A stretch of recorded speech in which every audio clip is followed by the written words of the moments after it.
गुरु ब्रह्मा गुरु विष्णु गुरुर्देव महेश्वरा गुरु साक्षात् परम ब्रह्म तस्मै श्री गुरुवे नमः। ओम नमो ब्रह्म दिव्यो ब्रह्म विद्या संप्रदायकृतभ्यो वंशऋषिभ्यो महद्भ्यो नमो गुरुभ्यः।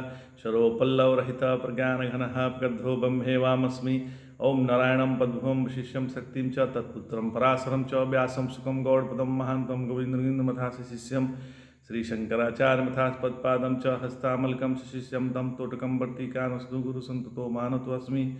श्रुतिस्मृतिपुराणानाम् आलयं करुणालयं नमामि भगवत्पादं शङ्करं लोकशङ्करं शङ्करं शङ्कराचार्यं केशवं बादरायणं शुद्धभाषकृतो वन्दे भगवन्तो पुनः पुनः।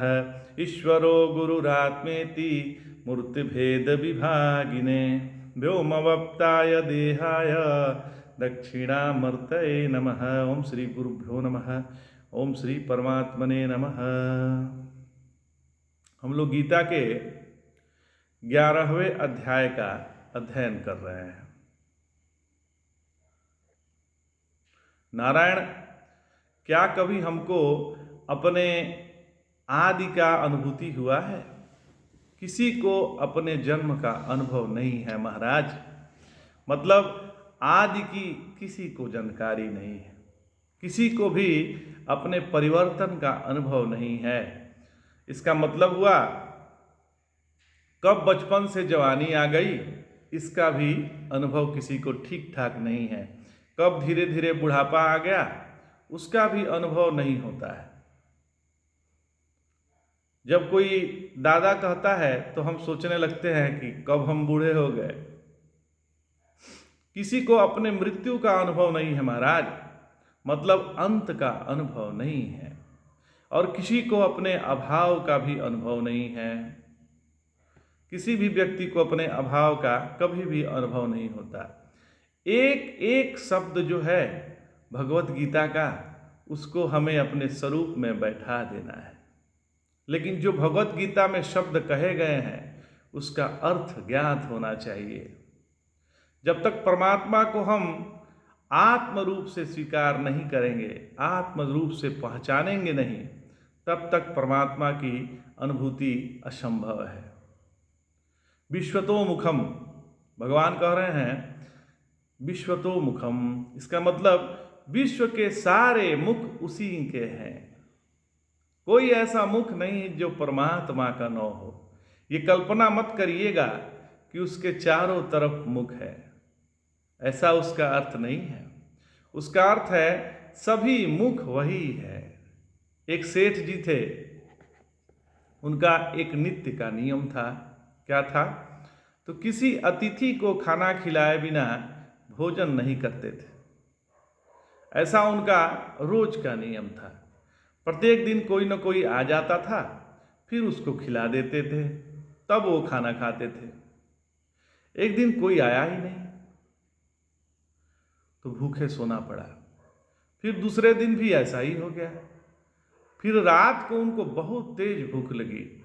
उन्होंने भगवान से मन ही मन प्रार्थना की कि हे भगवान, आप किसी को खाने के लिए भेज दीजिए, क्योंकि मैं भूखे मर रहा हूँ। तीसरे दिन एक दरिद्र सा दिखने वाला आदमी प्रातः ही आ गया। उसने कहा भिक्षाम देहि। तो सेठ जी बड़े प्रसन्न हुए। उन्होंने अतिथि को आसन दिया। फिर जैसे ही भोजन की थाली आई, अतिथि महोदय लपक कर खाना शुरू कर दिया। न प्रार्थना करी, न नमस्कार किया, सीधे भोजन करना चालू। तो सेठ जी अतिथि से बोले कि हे भगवान, आपने न प्रार्थना की न पूजा की, सीधे भोजन को खाना शुरू कर दिए। तो अतिथि ने कहा कि मैं पूजा वगैरह नहीं करता। तो सेठ जी ने कहा कि जब ऐसा है तो मत खाओ। अतिथि ने कहा कि कौन खाना चाहता है, और उठकर चल दिया। फिर सेठ जी पूरे दिन भूखे रहे। जब रात हुई तो मन ही मन भगवान से कहने लगे कि आपने जो आज अतिथि भेजा था वह बिना आपके स्मरण किए खाना खा रहा था, इसलिए मैंने उसे भगा दिया। भगवान ने कहा भगवान ने सपने में कहा उनको कि मैं ही तो आया था दरिद्र बनकर, मैं अपना स्मरण कैसे करूं? जैसे आंखें स्वयं को नहीं देख सकती महाराज, वैसे अपना स्मरण कैसे करें? उसी प्रकार से हम अपनी स्मृति का विषय नहीं बन सकते। स्मृति यह मानसिक प्रक्रिया है, यह दिव्य चक्षु है। दिव्य चक्षु है कि यही सभी मुखों से ही प्रकट हो रहा है, सभी बल्बों में वही बिजली है। इसी प्रकार सभी मुखों के पीछे वही परमात्मा बैठा हुआ है महाराज। इसी प्रकार सभी मुखों से परमात्मा ही प्रकाशित है। सभी बल्बों से जैसे बिजली वही बिजली है, एक ही बिजली सभी बल्बों से प्रकाशित है, इसी प्रकार सभी मुखों से परमात्मा प्रकाशित है। यही है दिव्य दृष्टि। इसके मिल जाने के बाद जीवन के प्रत्येक अनुभव बदल जाते हैं और फिर जीवन में आनंद ही आनंद है। भगवान आगे कहते हैं, दिवि सूर्य सहस्रस्य भवेद्युगपदुत्थिता यदि भाहा सदृशी सा स्याद भासस्तस्य महात्मनः तत्रेकस्तं जगत्कृष्णं प्रविभक्तमनेकधा अपश्य देवदेवस्य शरीरे पाण्डवस्तदा ततः स विस्मयविष्टो हृष्टरोमा धनञ्जयः प्रणम्य शिरसा देवं कृताञ्जलिरभाषत।